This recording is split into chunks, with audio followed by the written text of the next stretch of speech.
Lanjutan cerita book 5, chapter 5, Kue Manis Beracun. Dokter? Dokter? Cepat buka! Seorang pria menggedor pintu gubuk dengan nada panik. Mau-mau turun dari tempat tidur dan mengintip dari jendela kecil di pintu masuk. Seorang pengemis paruh baya yang kotor berdiri di luar. Mau-mau hendak menutup jendela dan berpura-pura tidak melihat apapun. Aku tahu kau bisa melihatku. Mana lelaki tua yang dulu tinggal di sini? Dia sudah pergi. Apa? Jangan bohong padaku. Pria itu menggedor pintu itu dengan marah. Mau-mau hanya memberinya tatapan dingin. Bukankah kau seharusnya menjalankan toko obat? Apa kau tidak punya obat? Ya, aku menjalankan toko obat sebagai bisnis. Itu artinya ada uang, ada barang. Mau-mau tidak akan keberatan melayani jika pria itu punya uang. Tapi gelagatnya tidak menunjukkan hal itu. Kamu akan mengambil uang dari orang miskin? Kalau kamu tidak mampu bayar, pergilah. Karena orang-orang sepertimu, aku jadi harus tinggal di gubuk ini, balas Mau-mau. Chou bersembunyi di belakangnya, memegang panci dan sendok. Jika terjadi sesuatu, dia akan memukul benda itu untuk membuat keributan. Pria itu lalu terdiam. Mau-mau benci hal seperti ini. Jika orang mengira kau orang baik, mereka tidak akan ragu memanfaatkanmu. Wajah muram pria itu berubah merengut saat melihat Mau-mau tidak mau menyerah. Dia bersandar lemah di pintu. Jika uang yang kamu inginkan, aku akan membayarmu. Tapi tidak sekarang. Aku bersumpah akan melakukannya nanti. Jadi tolong, lihat anakku. Pria itu duduk di sana dengan kepala tertunduk. Tidak menunjukkan tanda-tanda akan bergeser. Ini konyol, pikir Mau-mau. Ia lalu mengambil kuas dari meja dan mencelupkannya ke tinta. Mengambil sepotong kayu, menuliskan sesuatu di atasnya, lalu melemparkannya kepada pria itu. Bisakah kau tulis namamu di situ? Tidak, aku tidak bisa membaca. Sudah kuduga. Ia lalu melemparkan pisau padanya. Gunakan itu untuk memberi tanda. Jempolmu saja sudah cukup. Apa ini? Itu adalah surat utang. Dengan enggan, pria itu menempelkan pisau ke ibu jarinya, lalu membuat cap darah di kepingan kayu itu. Apa ini sudah cukup? Sudah. Mau-mau tersenyum licik, lalu membuka pintunya. Pria itu membawanya ke sebuah gang tidak jauh dari distrik hiburan. Mau-mau meminta Ukyo ikut. Meski agak berisik, sebagai kepala pelayan, dia tahu cara mengatasi keributan. Untuk apa kita jauh-jauh ke sini? Tanya Ukyo. Aku juga tidak menyukainya, tapi mau bagaimana lagi? Hah, kau memang mirip dengan ayahmu, katanya sambil mengacak rambut Mau-mau. Mau-mau menepis tangannya. Dia di dalam, kata pria itu.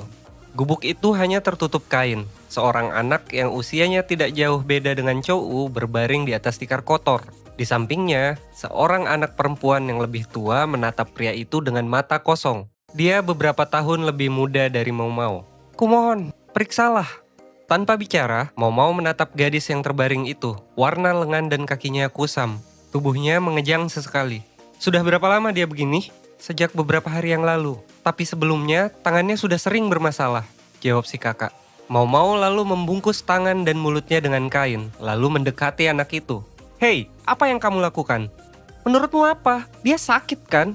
Kalau kau keberatan, aku tidak perlu memeriksanya, jawab Mau-mau ketus. Ia lalu menyentuh tangan si anak. Sirkulasinya buruk. Darah tidak mencapai ujung jari yang mulai membusuk seolah terkena radang dingin. Tempat ini berangin, tapi tidak sedingin itu. Selain itu, anak tersebut tampak lumpuh. Matanya terbuka dan ia mengigau sesekali. Dia lebih parah dari pagi tadi. Apa yang harus kita lakukan, ayah? Apa dia akan berakhir seperti ibu? Sang ayah menatap putrinya yang hendak menangis dengan bingung. Ia lalu berjongkok. Tolong bantu dia. Aku tidak mau kehilangan keluargaku lagi. Si kakak juga ikut berlutut. Keduanya lalu menempelkan dahinya ke tanah. Ini bagian yang sulit. Ibunya meninggal dengan cara yang sama? Tanya Mau-mau. Tidak, dia meninggal karena keguguran. Keguguran? Mau-mau lalu melihat sisa benda tebal di sekitar mulut anak yang tidak bisa bergerak itu. Kau memberinya makan apa? Sedikit bubur. Mau-mau menatap tungku kotor berisi pot tanah liat dengan bubur kental seperti lem. Isinya bukan cuma nasi. Selain sedikit beras, ada kentang dan tanaman liar. Bukan ini masalahnya. Apalagi? Desak Mau-mau. Si kakak lalu mengalihkan pandangan, tapi akhirnya menyerah dan membuka lemari. Ia mengeluarkan beberapa kue kecil yang dibungkus rapi. Aromanya sangat manis, tampak lembab karena disimpan lama untuk dimakan sedikit demi sedikit. Apa itu? Ayahnya terkejut. Sepertinya dia baru tahu. Seseorang memberikannya pada kami. Kami menyimpannya untuk persediaan. Ibu melarang memberitahumu, ayah. Wajah pria itu lalu merengut. Beraninya kalian menyembunyikannya dariku. Aku kepala rumah ini. Mata si kakak tiba-tiba menajam. Tapi ayah tidak pernah bekerja. Ayah hanya berjudi. Ayah menyuruh kami mengemis, lalu mengambil semua hasilnya. Pria itu tertunduk. Mau-mau sempat mengira pria itu peduli pada anaknya. Ternyata, dia hanya takut kehilangan sumber pendapatan. Kau memberikan kue ini pada adikmu? Mau-mau bertanya, dan si kakak mengangguk.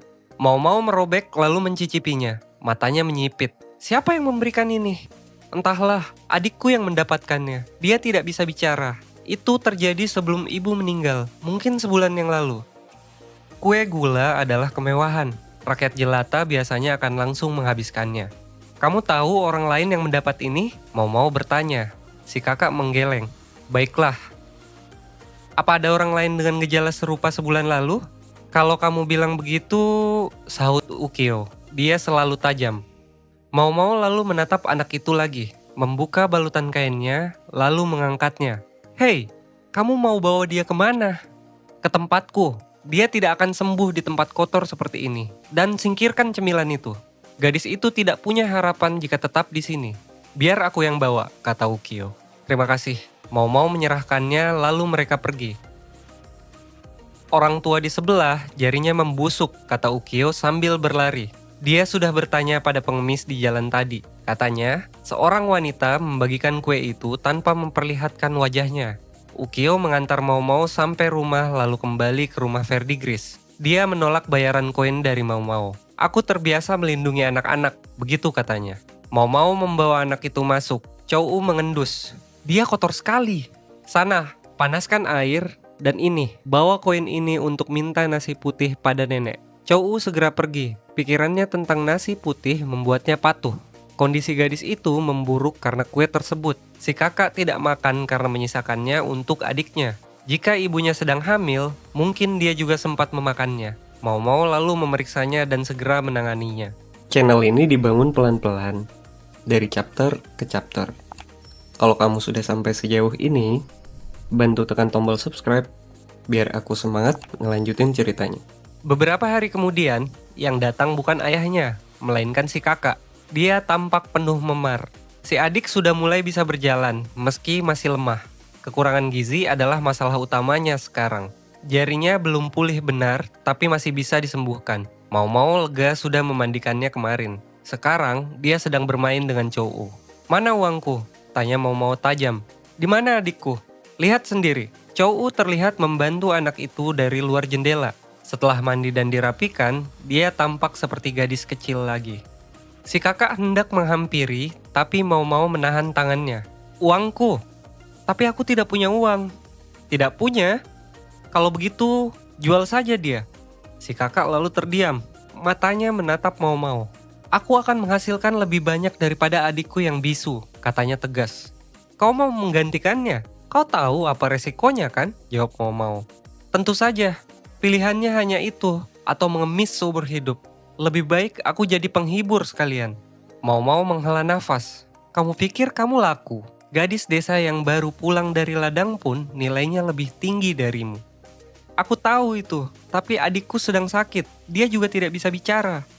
Dia lebih mudah dididik, dan banyak pria yang suka tipe pendiam. Tolong, biarkan aku saja. Aku harus keluar dari sana. Apapun akan kulakukan. Mau-mau terdiam sejenak. Ia suka keteguhan si kakak. Ia lebih suka orang yang berusaha sendiri daripada hanya menunggu keajaiban. Nenek pemilik rumah bordir itu sangat kikir, kata Mau-mau. Kalau kau tidak menghasilkan uang, dia tidak akan membelimu. Gadis itu mengangguk setuju. Kalau kau tidak berguna, kalian berdua akan tetap jadi tikus. Mau-mau lalu mengambil pakaian bekas secara acak dari lemari dan melemparkannya. Cuci badanmu dan rambutmu di sumur. Kalau ada satu kutu saja, kau akan diusir sebelum sampai pintu. Gadis itu mengangguk, ia memeluk pakaian itu dengan mata berkaca-kaca dan menuju sumur. Apa yang terjadi padanya nanti bukan urusan Mau-mau lagi. Dia sudah memilih jalannya. Ceritanya sampai sini dulu. Kalau kamu suka cerita ini, dukung dengan subscribe. Supaya aku bisa terus bagiin kisah berikutnya. Sampai ketemu lagi.